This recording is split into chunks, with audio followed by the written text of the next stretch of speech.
So, if you remember the last episode, we fished all night long.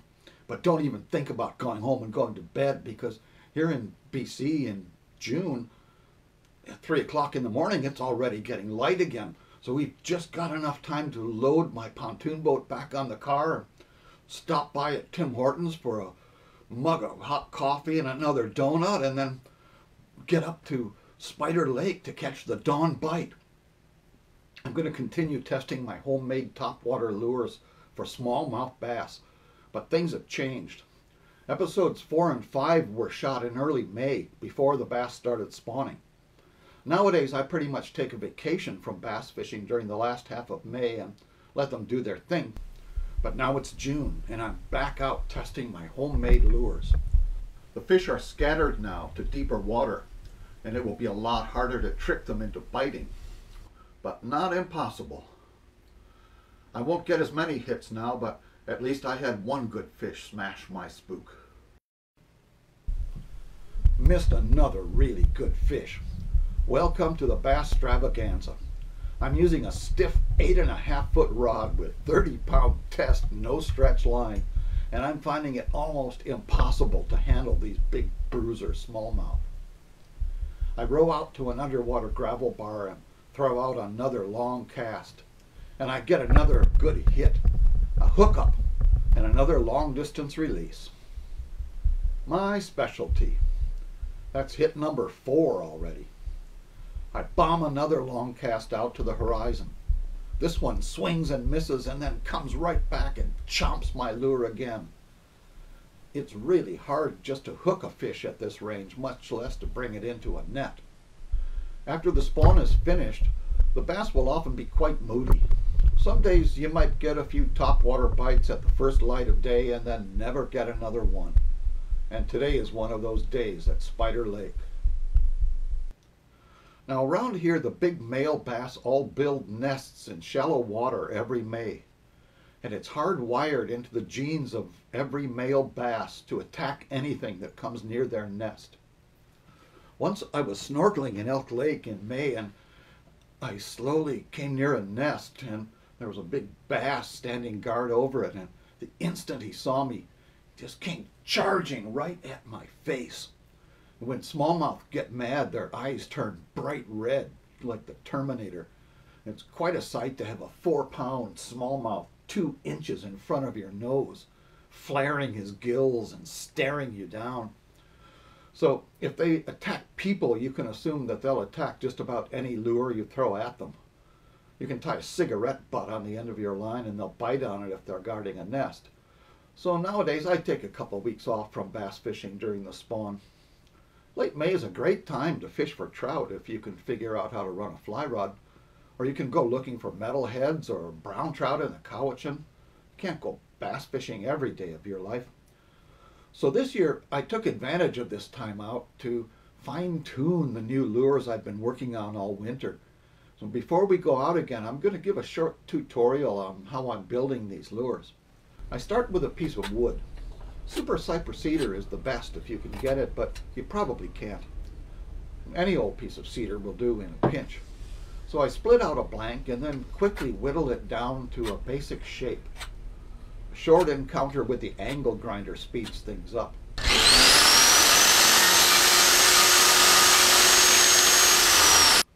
Then I insert a tiny eye bolt near the mouth to tie the line onto, and another in the belly to attach the hook onto with a split ring. You can buy these tiny eye bolts and stuff at Lure Parts online. Use a little touch of epoxy to make sure those eye bolts don't come unscrewed when Mr. Bass is thrashing around. I use a hacksaw and my little Dremel grinder to carve in a slot for the tail. Then I glue in a tail made from a thin sheet of Alumisol. Now comes the hard part. You have to drill into the bottom of the lure in front of the tail and insert exactly the correct amount of lead to make the tail sink while the nose floats. Here's a picture of some of the first lures I made this way. It doesn't take as long as it sounds. If you quit your job and abandon your wife and family and get right down to it, you should be able to come up with a decent lure or two within 6 months, maybe less. Anyway, today we're heading back to Shawnigan Lake in the mighty Bullship. Actually, a bigger problem for me at this stage is learning how to run the GoPro and how to set it up to catch the action. Here's a little tip from Humpty to all wannabe filmmakers. Under low light conditions, aim the camera towards the brightest sky. After the sun comes up, aim it away or you'll get glare. Look what a beautiful sunrise scene this is. But if I turn the boat around, you can't see anything. And wouldn't you know it, I bust a monster smallmouth on one of my first few casts. This is a 19-inch slab smallie, surface hit on my homemade topwater lure. But you people in video land can barely see my rod bending over because I have the boat pointed the wrong way. Still, it's a great way to start the day. Well, I learned my lesson. I'm throwing toward the sunrise now, trying to set up the perfect combination. A smashing topwater hit silhouetted by the rosy fingers of dawn.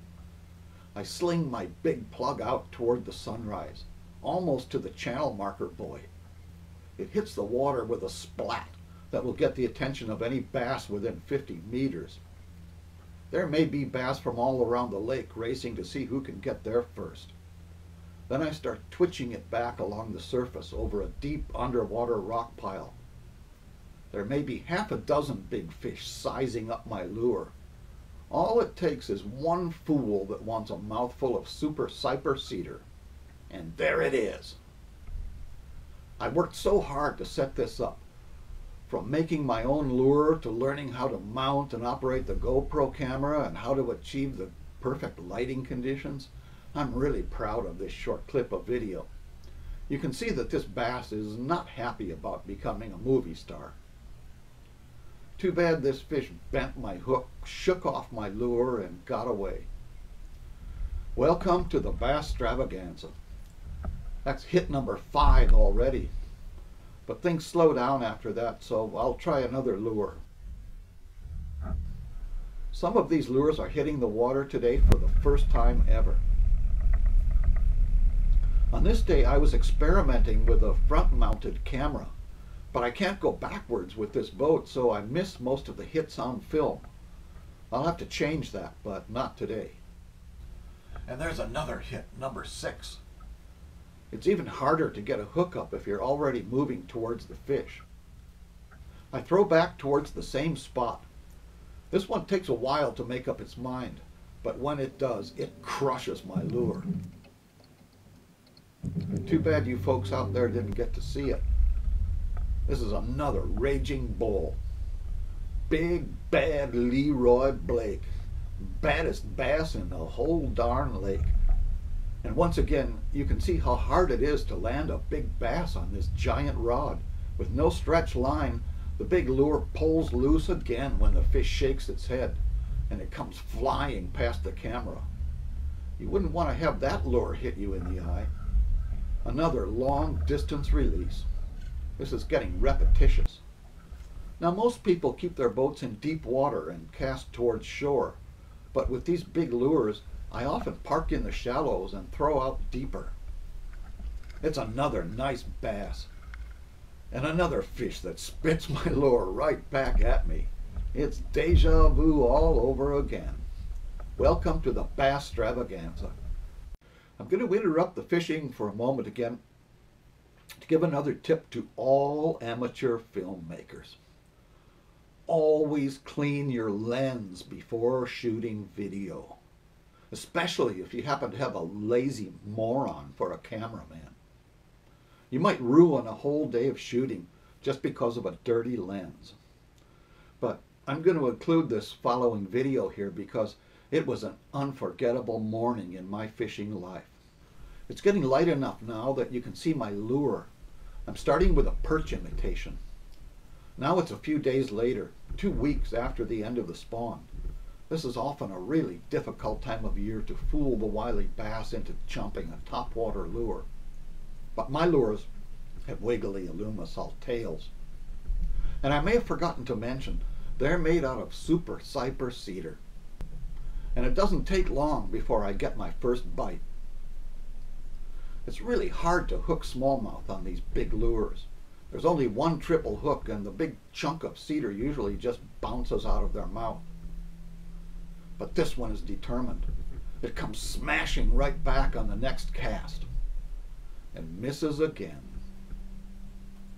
This is getting repetitious. I have to check to make sure there's still a hook on my lure. At least I know the wily bass are interested. They just don't seem to want to come aboard and pose for the Basstravaganza. Well, let's try another spot. With most topwater lures, you have to get in close to shore because you can't throw them very far. But with these big heavy plugs on this huge rod with braided line, I can park way back and bomb long casts into shore. Watch this fish explode on my lure. But it is really hard to get a hook up. Watch how far I can throw this lure with just a little flick of my wrist. This is long-range bass fishing. And this time I finally hooked one. It's really hard to keep the line tight with a rod that doesn't bend and no stretch line, and a raging bass that seems to spend more time in the air than in the water. They've just spawned and lost a quarter of their body weight in the process, so they can jump higher now. This one is not in a good mood. You can see that it's having a bad day. And I have a long way to reel it in, practically from another hemisphere.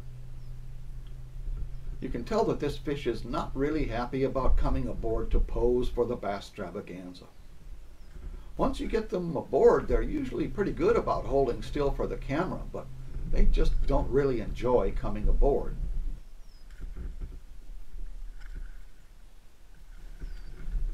Finally, I actually get one into the net. I better be careful that my little box of magic lures doesn't fall overboard. Super cypress cedar. Not the biggest fish in the lake, but still a nice fish on a homemade topwater lure, if you ask me. Well, that was cool. I was beginning to wonder if it was even possible to land a fish on this setup. But this lure obviously has some mojo. Now I'm stoked. I'm going to head straight across the channel to one of my favorite spots before I make another cast. Heading 409er. Range 43.6. Ready, set, fire! My phony rainbow trout is hitting the water so far away that the fish probably don't associate it with my boat. They associate it with an easy meal.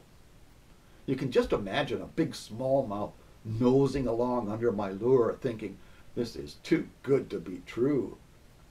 Well, Mr. Bass, here's a little advice from Humpty. There's a price to be paid for believing in things that seem too good to be true. And that price is coming aboard to pose for the Basstravaganza. If you'd switched to a vegan diet, you would not be in the position you're in now. This one's bigger than the last one. It's digging for the cabbage weeds, and I'm trying to winch it out with my humongous rod.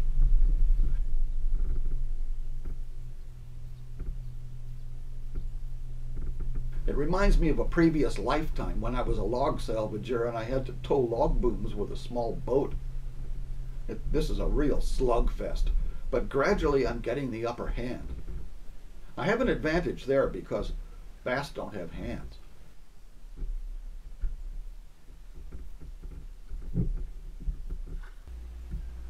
That is a heck of a smallmouth bass for a small, heavily fished suburban lake. For that matter, that's a heck of a smallmouth just about anywhere.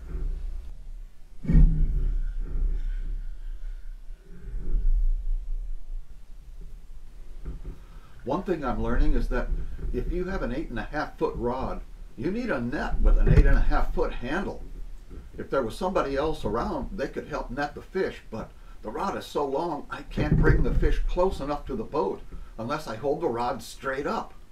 I hadn't thought about that before I found myself in this position. But this fish finally does me the favor of swimming right into the net. Welcome to the Basstravaganza. Super Cyper Cedar. I measured this one. It was just under 20 inches. The months of grinding and sanding and gluing and painting don't seem so futile now. Here I am showing off my lure like a proud papa. All babies are beautiful, but mine is more beautiful than any other. Well, I'm giving that lure a passing grade. But I have a whole box full of new lures, and I'm already bored with that one. So many lures, so little time. So I'm going to tie on another trout imitation and throw right back into the same spot. Could it be 3 casts in a row on my homemade lures? Yes, it could. All things are possible with Super Cyper Cedar. This one's not so big, but that doesn't mean it's easy to convince it to come my way. Again, I apologize for the idiot cameraman who ruined this video. But when I look at it, I can't forget about the millions of people who live day after day in blurry worlds of smog or dust or smoke. What's a little smear on the lens when you're busting big smallmouth on topwater? And as a bass fisherman, I can't help appreciating how special it is to find quality fishing like this only 15 minutes away from the local 7-Eleven. One cast, one fish, and another passing grade. But this lure is already toast. First cast. First cast on the Super Cyper Cedar. My custom Alumisol tail is already shredded after the first bite. This will be a recurring problem with me. But for now, let's just tie on another lure. This one is an imitation of a pumpkin seed sunfish. They're the most common fish in this lake, and the bigger bass gorge on them. Sometimes the wily bass will follow one of my lures for ages before they commit to biting. Other times, you hit them right on the head with the cast and they jump on it instantly. Bass fishermen call this a reaction strike. Here's a reaction strike from a monster smallmouth.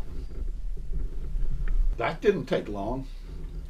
There's no other fish in BC that attacks with the ferocity of a smallmouth. But I'm throwing towards a big underwater weed bed, and that big old bass is diving right into it. That may have been the biggest fish of the day. Gone now, deep into that weed bed, and all I get is a pile of cabbage weed. Well, after a few more casts, I decided that this lure was a piece of crap. It has potential, but it has no action right now. It will go back to the shop, but right now I have to try this largemouth bass imitation. But they won't bite on the baby bass. So I switched to a perch lure.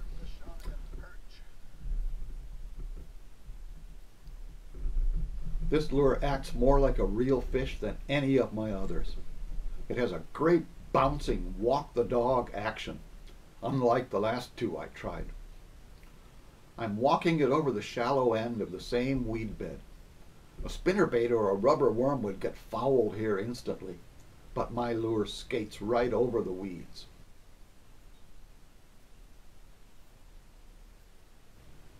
Kaboom!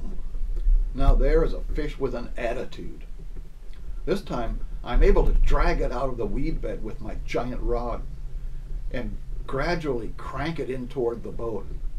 But then it starts jumping again and shakes off just before I can lead it into the net. I've never fished bass with a rig like this before, and I'm learning on the job. With 30-pound no-stretch line, 25-pound no-stretch leader, and a no-bend rod, there is terrific pressure applied onto the fish. Enough pressure to straighten out a big triple hook. And that's exactly what this mean-mouthed bass has just done. I think it was the great philosopher Hubert Hefner who once said that a bass fishing show with an empty net is like a Playboy magazine without a centerfold. How true. Bent my lure again, bent my hook. This is one hot lure. But at least I know that this lure has mojo, and lots of it. So I bend the hook back straighter and throw it out toward the deep end of this underwater bar. And it gets bit again.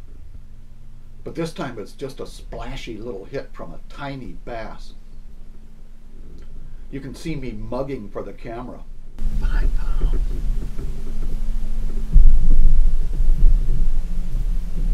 That was a 6-pounder. A 6-pounder, yeah, more like a 6-incher. But then, on the very next cast, my lure gets smashed by an enormous fish. Oh no, this one may really be a 6-pounder. Be careful tossing stupid jokes around when you're fishing with super cyper cedar. You might end up with more than you bargained for. And you might end up with a bent hook. This fish bores right down into the weed bed, and pretty soon I'm trying to reel in 2 acres of cabbage weed along with a great big bass. You can guess how this will end. A heaping side order of cabbage weed along with another bent hook. Welcome to the Basstravaganza. That was a little dinker. Hard to get them out of this cabbage.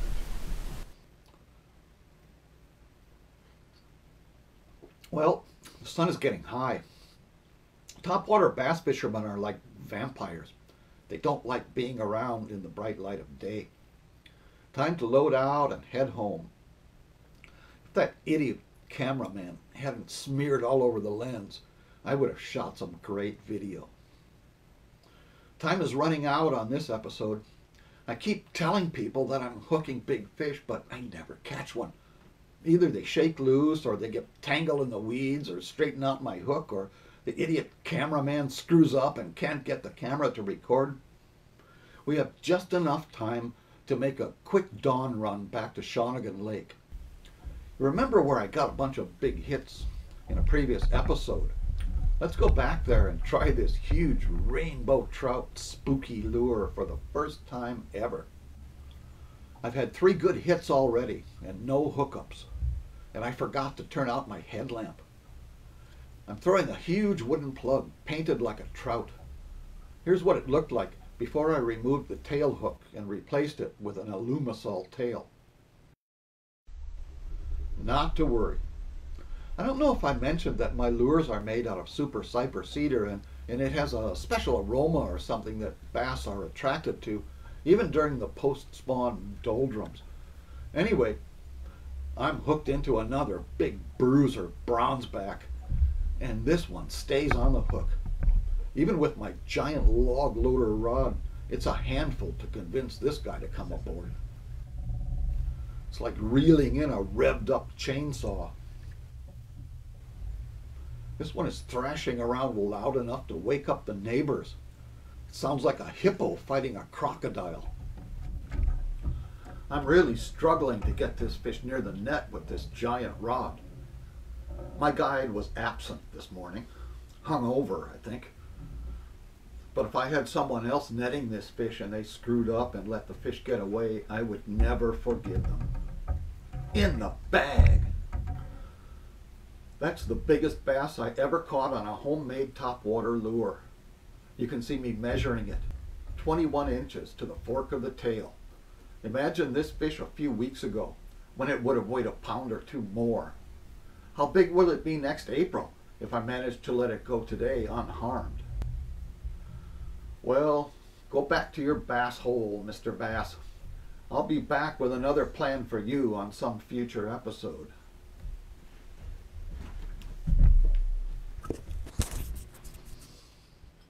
Well, it's been a learning experience for me. both from the point of view of lure making and filming. Now, by this time, I was pretty cocky about my new lures. I was thinking about carving my own head up onto Mount Fishmore. So, before that day was over, I was on the ferry heading to the mainland.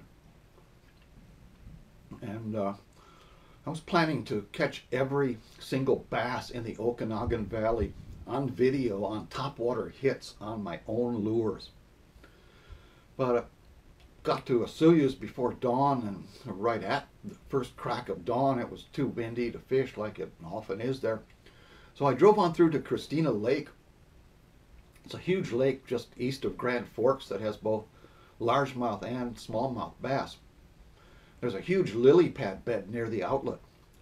I only had a few minutes before the sun came over the mountain, so I went racing out on the water without even setting up my camera. Now, I fished that spot maybe a dozen times over 40 years and never caught much there. But over the next 45 minutes, I caught more largemouth bass off that pad bed on this little perch lure than I had in the previous 40 years combined.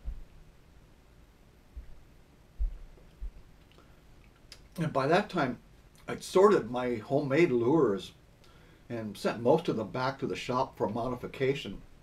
But I'd brought along 8 or 10 with me that were absolutely killer. And I had them stored in this little box. And I got so excited catching largemouth bass that I didn't pay attention, and the box fell overboard. And I never saw those lures again. I'd worked all winter making those lures. This is one hot lure. It was devastating. First cast on the Super Cypher Cedar. So I decided to throw all of my remaining bass lures into a pile and pour gasoline on them and burn them and never go bass fishing again. So in the next episode, we have to find something else to fish for on the Basstravaganza. Stay tuned.